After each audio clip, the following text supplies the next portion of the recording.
сол себепті өз денсаулығына адам өз жауапты ғой. Өмірін ары қарай қалай өмір сүріп кетеді, өмірінде болашағында қандай ұрпақ тәрбиеледі, ұрпақ қалдырады, өзіне байланысты. Өз денсаулығын күтуде әркімнің өзіне байланысты. Әр адам өзінің басындағы жағдаятқа тікелей өз жауапты ғой. Әрине. Өйткені қарасақ бұл жерде мынау дәрігерге 10% ғана байланысты. 60% мысалы оның өмір салты. Не тамақ жеп жатыр ол?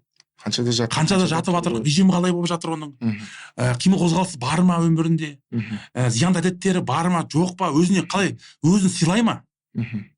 Ол сыйламаса, ол қандай ем алса да нәтиже болмауы мүмкін ғой. Дәрігер 10-15 қана пайызын дәрігер жол сілтеп береді. Мына бағыт. Қалған адамның 80-90% адамның өзіне байланысты. Ол өмір салтының, өзін салауатты, өзін сыйлайтын әрбір азамат керек болса медосмотрға барады. Керек болса спортпен шұғылданады. Керек денсаулығына келіп